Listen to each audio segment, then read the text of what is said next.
Hello, I'm Trevor Carter, and I'd like to be the first one to congratulate you on your recent adoption. I think it's a wonderful opportunity that you've been able to give to this horse to show you its true potential. I've dedicated my life to learning about how to help horses understand the situations that we put them in. And over the last several years, I've been able to help several rescues improve some of their training, some of their understanding, and also to help them improve some of their adoption ratings so that when the horses go out, they're even farther along in their preparations to go into the new world.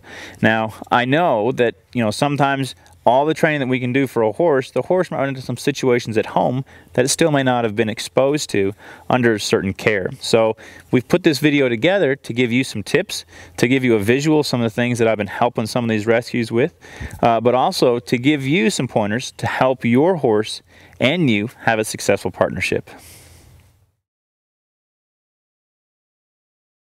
So our first topic is going to be about catching, and the horse that we're going to use throughout these next couple of situations, it's a young horse that, she's got limited handling, and the reason we chose her because she might be, less advanced as the horse that you adopt or more advanced for the horse that you adopt, and we wanted to choose her so she could be somewhere in the middle, so she can show you some of the strategies I might use if things just don't go perfectly. But mainly I want to go in here and help her learn how to catch me, take interest in me instead of ignoring me and running away. So as I approach her, she's sitting here in this corral. I've just got a halter and a lead rope as my tools. Now what I've gotten here as well, she's sitting here eating. If she chooses to leave, that's okay. I don't want to come up and surprise the horse, so what I try to do with any horse, I try to establish maybe a signal or something. I'll have a whistle, like something like that, to let that horse know that I'm coming in. Now she's got her nose buried in a feed trough, so I could walk her over to the feed trough and help her out, but I'm going to look for a little bit more engagement from her. So what I'm going to try to do is I'm going to try to cause her to take interest in me. And usually what I do when I try to feel out a horse, I try to go towards her tail. And as I go towards her tail, sometimes I draw a little bit of interest. So she's taking some interest in this hay. I'm not trying to push her away, I'm just trying to cause the hay a little less desirable than me. So I walked right in there behind her tail and she decided to turn and face. Now, yes, I'm close to the hay. I'm sitting here right where the hay might be, but I want this to be less about the food orientation and more about this horse taking some interest in me. So usually when I go back around that tail and a horse shows me that they might leave, I'm going to put a little bit of pressure on them. So you saw me tapping my leg.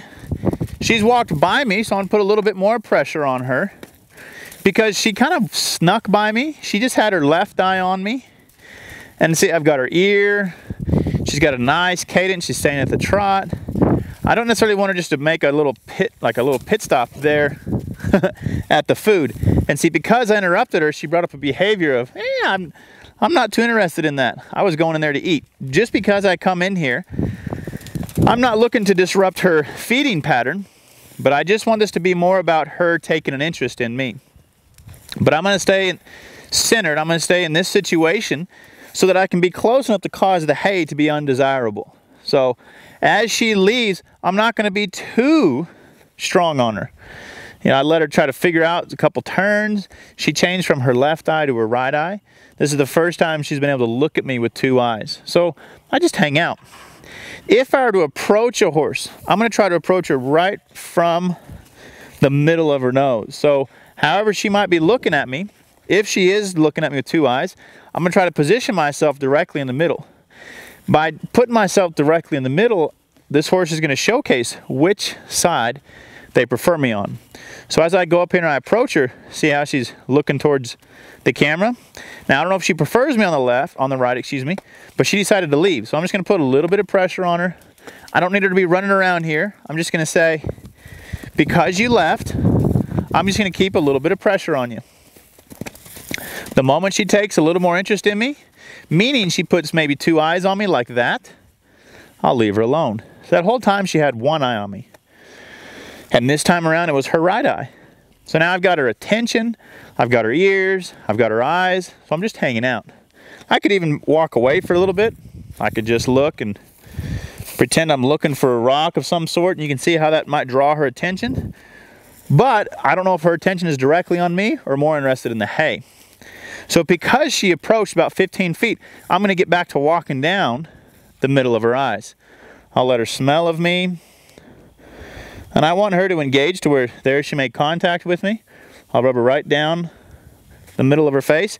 I've got my leader up and my halter set up so that when I do approach her, I'm in a situation of being prepared. I just want to rub on her here for a little bit. If she tries to leave, I'm not going to try to keep her here. She's entitled to leave, but I just want to rub on her. And for right now, I'm going to stay on this left side so that I can, it wouldn't hurt if I walked over here to the right side, but see how she's tipping her nose? I want to be aware of that. So just because I'm over here on this right side doesn't mean that she's not going to leave. So I just want to be aware of all those situations. So rubbing her down. I don't necessarily need to go past the withers for right now. Because she showed the tendency of leaving, she has caught me at her level. So I'm going to put my leader up over. And what I try to do is I try to slide that over to where I can hold on to it. Now this is, you know, I want to help this horse stay with me. So I put the lead rope over in case this horse got scared or got worried and had to get away, I could just let go. But having that lead rope over is just going to give me an extra amount of control. Now I've got my halter ready in a position that I can help make it a little more easier to get the halter on. So what I'm going to try to do is I'm going to use my right thumb or my index and my middle finger to tip her nose towards me. And if she can tip her nose towards me, I'll leave her alone. Now I'm going to try my thumb, and I just want to get to where she can bend that at a 90 degree. I'll release every chance she offers it really nice. So there's another good try. There I'm rubbing her on the right side. So now I'm going to reach underneath, and I'm going to grab my halter. So now what I try to do is I try to tip her head in a way, just like my thumb or my index finger was, and I just tip her nose right into it. As I tie the halter, I sure enough would like for her to have an element of lateral flexion. And what lateral flexion is what I was trying to do with my finger. I was trying to bend her over, and I'll show you from this perspective. I just put my thumb right behind this jaw, or put my index and my middle finger, just to help her tip her nose right on over. So I'm going to go ahead and tie the halter. So with this halter knot, I want you to be sure that it's tied properly. And what I mean by tied properly, this is what it looks like at the end. And what this is, this has a series of 3 bites. So if this horse were to step on the lead rope, if this horse were to set back, or for any reason this knot were to get really tight, all you'd have to do is just push up, and that would loosen the halter to come undone. What I see often is people tying the halter above. This is called the eye, this is called the tail. They tie it above like this, and it makes that kind of a knot. And the reason that's not a very safe or secure knot, because as the horse goes along, you know, that could come undone. As the horse is trotting, you can see how much bigger the halter got. That halter could come off. Or the worst case scenario is if the horse were to do what I said about setting back or stepping on the lead rope, and that knot right there gets so tight, you won't be able to get it off. You'll have to cut the knot because there are no bites. It'll bind on itself. So I want you to be sure that when you tie this halter, it's high enough, it's halfway between their eye and their nostril, it's snug behind their cheekbone, because I don't want it to sag like this, because again it'll press on the horse's nasal cavity and it could fall off and get in their mouth. So I'm always testing to see how tight I can get it. I'm going to make it snug. And how I tie this is I take the tail, I take all the slack out. I'm right with my right hand. With my left hand, I hold with my index finger and I pinch with my left thumb. And the tail is colored in yellow. I'm going to go behind along the horse's skin and right back through. Okay, so I use my middle finger to redirect the tail. I don't want to be confusing, but some people can even tie this like that, and when they go to tighten it, they flip it above. So once again, you've tied the knot incorrectly. So make sure when you go to tighten this knot, you pull on the tail, okay? So that this knot looks just like that. The tail. Now that I've got a halter on her, you know, I might want to go and groom her, and you know, some folks, they might want to tie their horses, but I'm going to show you some situations that I might first introduce my horse to my new environment. And on the catching, I want you to know that by all means, you know, she was sitting there eating hay, she was minding her own business. I probably had a high percentage of just approaching her and have her look at me with a mouthful of hay, and I could have halted her. So I just wanted to let you know that when I approach a horse, I want them to acknowledge me and check me out, even if they are eating hay. So maybe the next time when I walk in with this horse and she is eating hay, she might walk up and acknowledge me. And what I like to do is, if I don't know if my horse can tie well, even though I might have been told my horse ties well, I check out all the horses like this so I get an idea of my horse's patience and my horse's commitment. Now, with tying or preparing to tie, what I like to do is I like to have something pretty solid. That's pretty solid. And I'm going to wrap. I'm going to go underneath the pipe with the lead rope. I go under, and I go under 3 times. The reason I go 3 times is because if the horse needed to get away, she can. But there's also enough friction here that might cause her to stay if she chooses to leave. I try to get that lead rope, the tail, out of the way so she can't go and step on it. And I look at the distance. I make sure I've got, what I like to do is about an arm's length or maybe a little bit shorter so that she can't get tangled up. And what I try to do, once I get to know my horse, I try to walk back here, let her change some eyes. So she goes from the left eye, and so now she can see me in the right eye. You know, I want to be aware that I'm not necessarily in the area that I could get kicked, but I'm back here far enough that I can go from her right eye. I might change here to the left eye. So I want her to keep checking in with me. Even though she's tied, what I'm trying to evaluate is what she might do when she runs into the end of the lead rope. Because some horses, like what I just got done doing about teaching a horse how to catch me, she might try really hard to turn and face and come to me. And then she might run into that halter because it's around the lead, it's around the fence. But for right now, I just want to check out how patient she is. If my horse is really impatient, they might start pawing. They might nick her out to other horses. But overall, you know, looking at her demeanor, you know, her feet are quiet. She's still trying to get a blade of hay. But overall, she's not really testing the lead rope. And I want you to know that this video is not a training video. This video is just to give you an idea of some things to check out. If you're looking for some problem-solving tips and some scenarios, we sell those types of videos, and or you can go to anybody that you desire. But for right now, that's how I introduce a horse to my environment of tying. I just make sure, and I might get to where I might go do some chores. I might walk away from a while to see if that horse loses connection with me, to see what that horse's tendencies are. You know, she's doing a good job of keeping her eyes on me. She just went through a small scenario of catching me. So, you know, for right now, there's a little motion in her feet. Halter brought her back. So there's a little bit of pawing. So because my distance increased, you know, she got a little less connected. So, but overall, I mean, there's horses just over the way. She's not calling out to them. She's pretty content.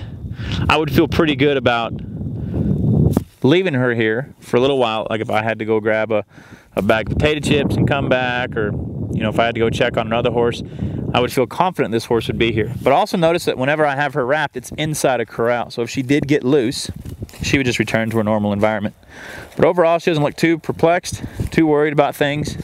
I do want my horse to know that whenever I approach them, if they are tied, let's say she's sitting over, let's say she's sitting at the end of her lead rope, I don't necessarily want to approach my horse because that could send her back and she might set back. Whenever I approach a horse tied, I like to go to the lead rope and I'll ask her to step to me. So that'll just help out, you know, future situations. So again, I wrap so that my horse can show me their tendencies without committing to being tied. So you saw me wrap this horse, and I go underneath because if my hand right here is the horse, and I've got these wraps on, if this horse were to look over the fence and see what's going on, it doesn't really feed any more rope into my wraps. Meaning, if it were to feed rope, my horse would be snug up against the pipe and could run into some danger. If you put your lead rope over the fence, See, I've still got 3 wraps. Now this is my horse's head. If my horse goes over there, see how there's now slack? And the more often that my horse goes, eventually that might take a little bit of slack to where that horse is snug. So it is less likely to happen if you start by going underneath. See how I take the lead rope underneath? That way when my horse's head goes over, it's got a little bit of friction underneath there to prevent any slippage. So that's why I choose to go underneath the pipe instead of over the pipe. So I'm going to show you a knot that I like to use if it's my first introduction for a horse being tied. What I like to think about is from my hand to the horse's head, that's the lead rope. From my hand to the end of the rope, it's called the tail. So what I'm going to do is I'm going to fold the tail in half and I'm going to go under. And it's going to split the tail and the lead rope. I take the tail over the loop. Then I take the tail under the lead rope and I fold it in half and I push it through the original loop. Now I pull the lead rope part. Now what that's going to do is that horse is now tied solid. So that will not slide, that will not give. And what I mean by not sliding, it won't venture down the end of the rail. However, what it does allow you to do is it allows you to pull and quickly release your horse if your horse gets hung up in something. So I want you to know with this quick release knot, so again, horse is on my right side, tail is off to my left. I fold that, put it under, and I split, take the tail over, then under, and I fold. I want you to be very careful about not sticking your fingers through there, because if this horse did pull back, I could lose one of my fingers. So I'm very adamant about pushing rope through. So see, I'm going to push it through, then I'm going to catch it. So when you run into that spot right there, if you leave it loose, that horse going back and forth, it'll come undone. So to tighten it, I'm going to pull on the horse side, which is the lead rope, and that's going to snug that knot right on down. And now she's tied solid. Outside of her pulling on that tail, that knot's going to stay there. So I like it because from any side of the fence, let's say I was on the outside of the fence and somebody saw your horse in trouble or the horse is tied in trouble, again, they could just pull and the horse was loose. The length of lead rope between the item that you choose to wrap or tie is very important. If it's too low, she could hang a foot over it, and you can only imagine what might happen. She hangs a foot, it's pulling her head down as it's tied to the pipe. Some bad things can happen if your horse panics and is not very well prepared. So what I like to look for, and if I have it too long from this perspective, let's say she couldn't necessarily get her foot hung in it, what she could do is if she gets close enough, that lead rope might get up around her ears. So if she were to put her head down maybe to get a fly, you see how that could happen? And then what's happening is that lead rope is pulling on the back of her head, and as she's tied to something fixed, you can see what kind of trouble the horse might get into. So that's another reason why I try to wrap, because if this horse was wrapped and she were to panic, that would come undone. So a good gauge, what I like to do is whenever I tie or wrap a horse, I look for that lead rope. Like I said, I got pretty long arms, but I want to see about a forearm, about a foot and a half is what I'm looking at, what I'll call it. Short enough to where the horse is not going to get hung up on, but also long enough to where the horse can, maybe walk for a little bit. She can tip her nose. She's not just snubbed up to the fence. See how she can move her feet 180 degrees? And it gives her a chance to run into the rope instead of that rope always being slack. And where it is the most slack, it's right there next to the wraps. So that's a good gauge. And another thing what I like to do is before I leave my horse, I like to see the length of lead rope and the length of tail that I allowed, so that if I come back and it's moved that much, I know she's pulled.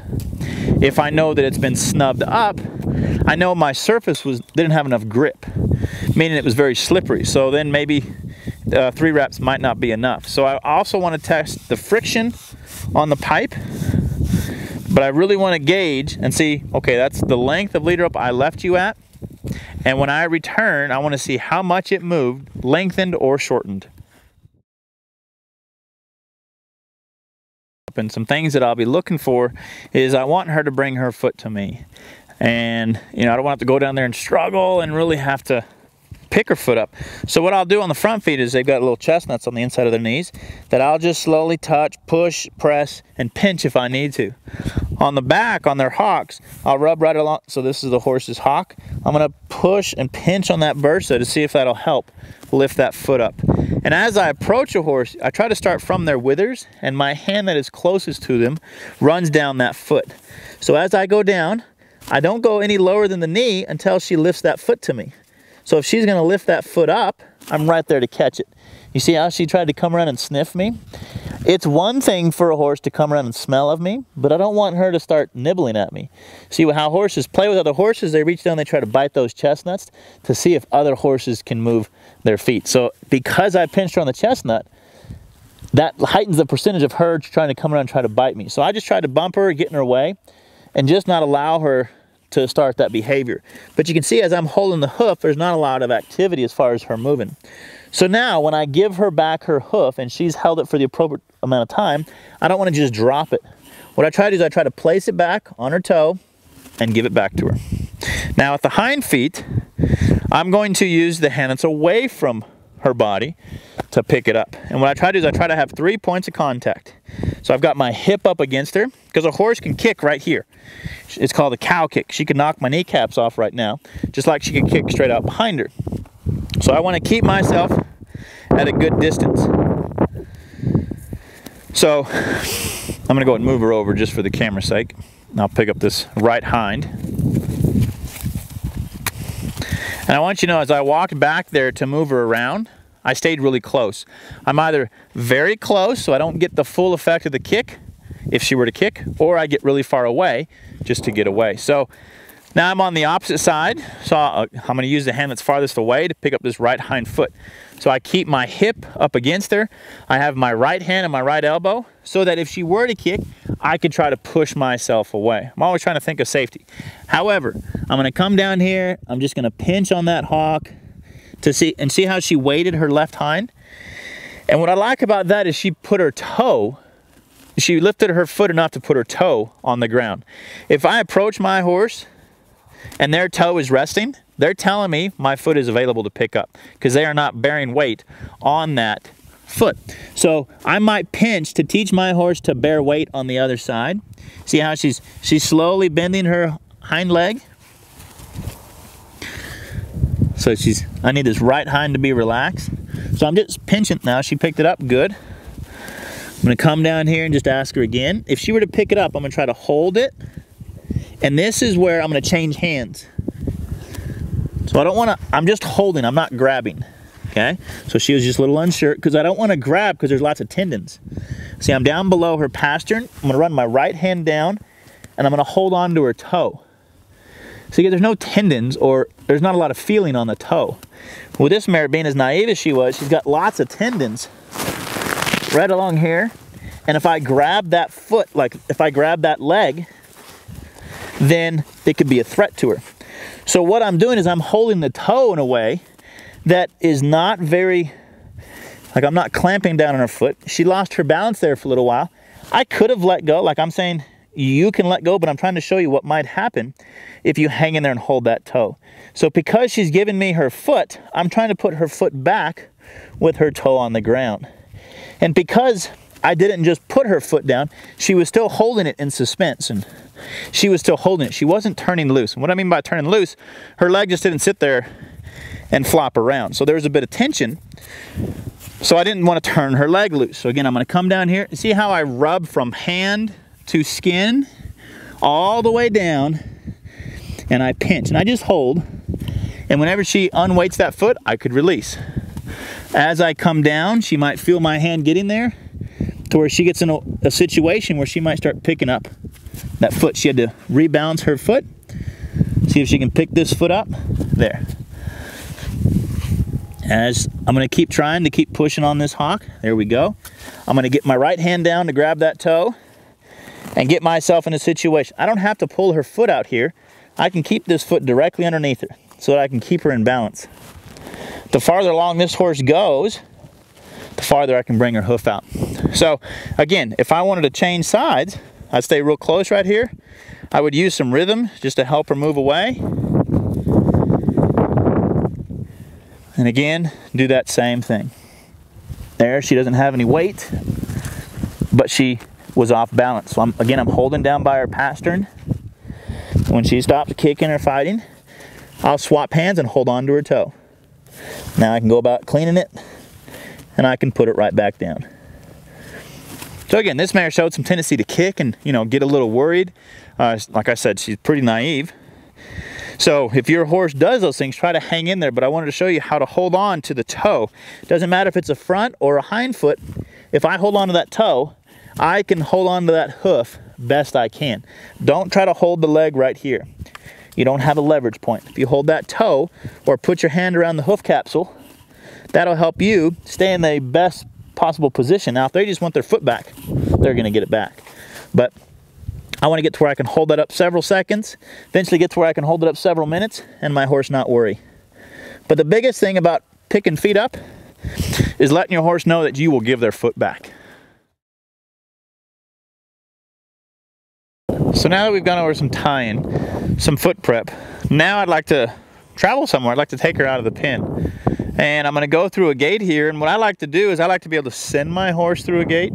And what I mean by send, I like to be able to lead my horse, see how the nose goes. If the nose doesn't go, then I twirl the end of my rope and I spin it at their withers and or their tail, depending on what I want to accomplish. So here's a good visual. I want her nose to go to her left, my right, and I'm going to spin that at her. Then I'm going to come in here and I'm going to spin this at her tail and yield her hindquarters. And the benefit of being able to send your horse, see, I'm able to move my horse's feet while mine stands still. So by sending your horse through a gate, it's good preparation for the time when you go to trailer loading. You know, I like to do it through any opening, whether I go into an arena, I go into a new pasture, if I'm going to put horses back in their stall, I like to be able to lead them over and around me. See how she's going around me? She's not as big a threat to me, meaning a threat to my personal space, as if we were leading each other through. So there's a gate over here. And what I like to do, if I don't know my horse and I don't know my facility, then I'm going to push the gate away from the horse. And the reason I do that, I try to push it away so that my horse couldn't get hung up on it. It's going with the flow. So the flow is going to be asking that horse to go to my right, out the gate. Once she gets out the gate, I'm going to have her turn and face. Because I might need to rearrange some things over here, or if there's other horses in here or more livestock, I can block them while I ask my horse to go around me. So I'm just going to send her back through because I want to make sure both sides are equal. Spin that towards her tail. So let's say we had some horses eating right here. I could get my gate open, and without me turning my back on the loose horses, I could send my horse over and I could block the horses that want to follow her. And then I could get to my gate and I could shut it. So if my gate can only swing one way, you can see there's a difference in elevation here. I'm about a foot shorter than what I am out there. Let's say my gate caught the ground and it wouldn't swing equal both ways. If I have to bring that gate into where I'm going to ask my horse to go out, I want to make sure there's a wide enough clearance. I've seen horses, they see that opening and they dive in here, they hit the gate, then they squeeze themselves up against it. And I've seen horses dislocate their shoulders. I've seen them pass through their ribs and hang a hind leg. It's just not pretty. So what I try to do, if I have to open a gate into the pen, I'm going to stand at the gate. So you can see my left leg is keeping it from opening anymore. but I'm in control of the swing. And by me sending my horse out and around me, and I'm in good position for gait management, as well as blocking anything else that might try to come out. I might want to go somewhere. So I'm going to start practicing some trailer loading. And what I try to do is I'm on the same lead rope, and I've got a flag here. And what the flag is, you know, it's an extension of me. It's about 4 feet. It's got made of parachute material. It opens up into a nice square. And what it does is it creates a little bit of energy in places that I can't get to all the time without having to move my feet. So I can encourage her to go to different places, just like I can discourage her to go from a place that she might think or perceive as safety, but I can help her get through that. It's a 3-horse slant, but all the dividers are pulled back. So what she can do is she can go in there and turn around. So if your horse was delivered to you with a trailer that's not similar to yours, you know, this is how I might introduce him to it. And just because I have a flag, this might scare her. I don't want it to, but I still should be able to rub her with the flag. Now, she's come to the trailer and she hasn't come in. So I'm not going to ask her to go in. I'm going to back her up, because there's going to come a time where I might have to back her out. But now I'm going to send her. I'm going to give her another chance to get sent in. What I don't want to do is keep sending her when she's sitting right here. Instead of backing her, I might send her away so that we can return. And again, I'm not trying to use momentum. I'm not trying to get this horse to go in there as fast as she can. I'm just trying to let her know that the most comfort is right here at the door. So because I sent her away, I sent her right back. I'm going to back her away, ask her to be thinking inside that trailer. See, she's going the wrong direction. And the reason she's going the wrong direction is because that's where my halter and my lead rope, they were pointing to the trailer. She decided to go back this way. So that's why I use that flag, so I can discourage some of the behavior. Now I am going to send her that way so that I can send her right back. I don't want her to stay out here too long. I want her to find the comfort over here by the trailer, because pressure motivates and the release teaches. So if I always release her here at the trailer, she's going to associate this with a little more comfort. I'm going to back her up. That's far enough. Now I'm going to send her in. Now, just like the gate, just like before I had the door open, I want her to go around me. And what I mean around me, you can see I don't have a whole lot of space between me and the trailer. I don't want her to shoot between me and the trailer. So I'm going to be sure that I can ask her to go right back to this. Again, it's up to her. If she's not trying, she'll give me another chance to send her. There we go. So I've had 1 foot, I've had 2 front feet, now I have all 4 feet. Now I haven't given her all the slack. She's in a bit of a predicament right now, because she's got about 7 more foot of lead rope that she could take if she walked in. I'm gonna see if I can shake my lead rope in a way that can help her back out. Because we've been backing out of the trailer, that might give her some confidence to try to back out once she's in the trailer. And this mare, she hasn't been in hardly any slant trailers, so for her to back out without me being in front of her, I was really proud of her. I'm gonna see now if I can lead her in so that I can help her back out.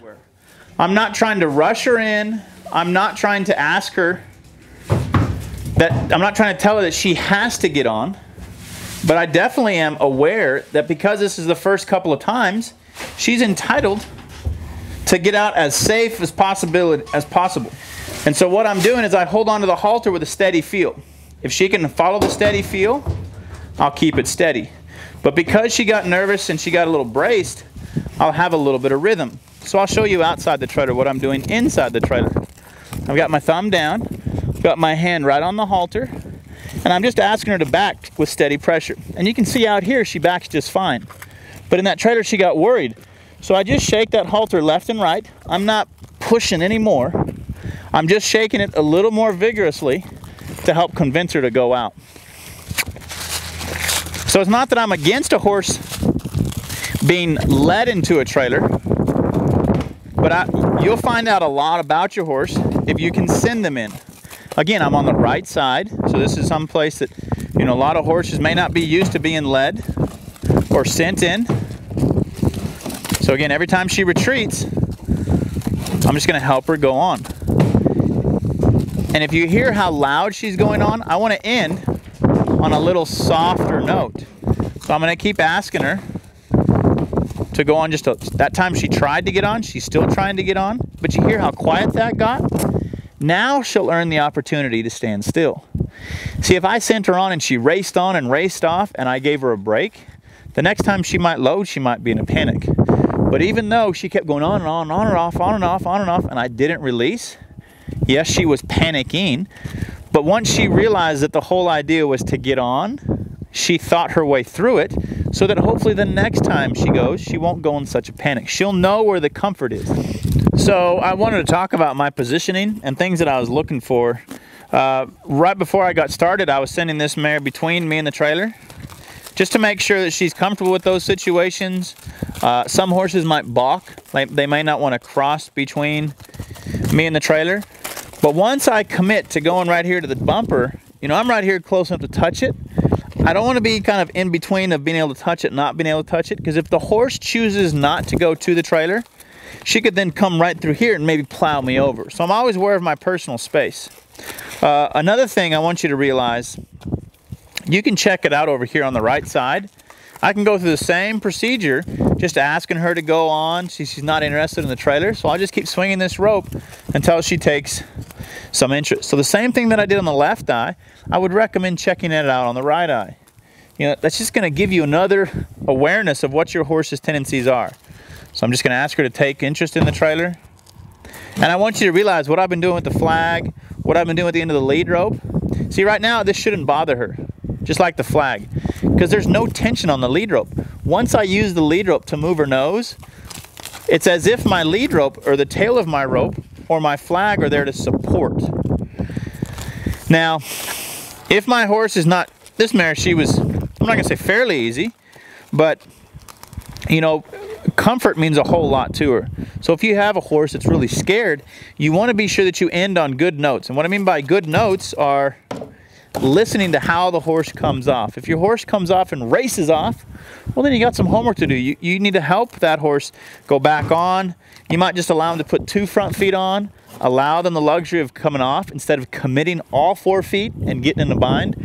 So once my horse does come off really nice, I'm going to let her retreat.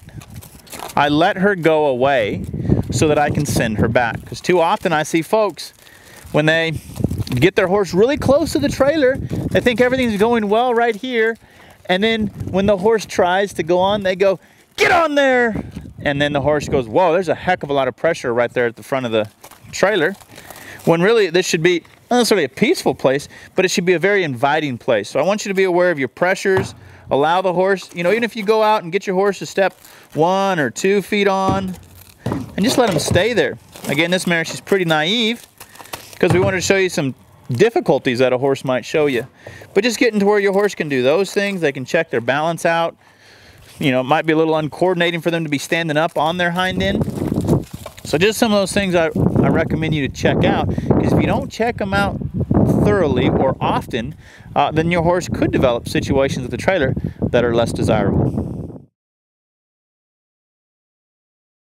As all these situations I put her in, from the tine to the catching to the feet to sending her through a gate to getting her into a trailer, was to get her right here. Was to let her know that I want her thinking, I don't want her reacting. And if I can help this horse think with me, then I can help her think for me. And what I want you to think about with for me is, some horses think against you, or because they see what you want and they go, that might lead me to some danger. But ultimately, I've tried to place her feet using different types of pressures, whether it be the flag, whether it be the end of my lead rope, whether it be my halter asking her to back up, or asking her to send over here.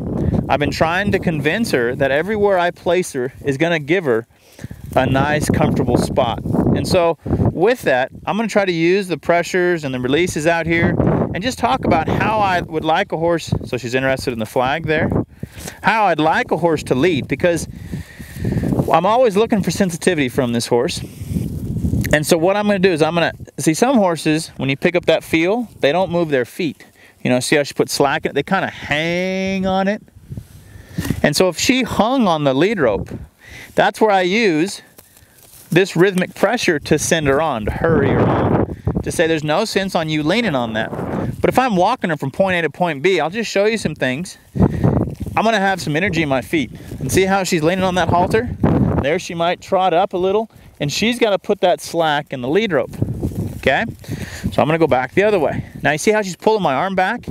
If that tends to happen to you, let me show you a quick way. I'd leave the lead rope hanging next to my thigh. I put it in my armpit, over my forearm, and in my hand. And so what that'll do is that'll give me a power position to hang in there whenever she's leaning on me. So hopefully she comes off at a trot. Now, this looks like it's tangled around my hand. All I've got to do is let it go and throw it to the ground, and it comes undone. So I'll show you again. Tail out of the way, goes under my armpit, over my wrist, right through there. The tail comes out from my thumb. Then I'm going to grip down. I'm going to hold that elbow on my hip and just help her trot off of that field. You'd be surprised at how well, if you keep this feel in your horse, how much more rewarding everything else that you ask her will become. One more thing, when I go from point A to point B, I'll just use a flag because I'm going to get her out at a distance. I'm going to ask her to step out here to her left. If she doesn't go, I use my flag. I'm on a short enough lead rope that she can travel at a trot, but maybe not a lope. But as I'm going from place to place, I might push those hindquarters over, have her turn and face, and I'm going to send her the other way. So I'm moving her front end when I pick up the lead rope. So I'm asking her front end to go out and around me. And then when I feel she's gone long enough, or if I need to go somewhere else, I'm going to put pressure on her tail and see how I'm yielding the hindquarters. Now I'm going to move the front end. And that'll just help her go out and around me, which will help me fine-tune this maneuver for everything else that you saw today, which was the trailering, going through a gate. You know, this is going to help with my horse understanding, hey, you know what? Whenever Trevor sends me somewhere, it's all appropriate. I'm not in trouble. She's pulling on me a little bit, so I need to be firm there just by standing still. I don't want her to drag me. But this little filly, she's learning that she can have some freedom in motion and not always have me just clamp onto her. So I'm going to see if she can trot to me. I'll put that feel in there. Good.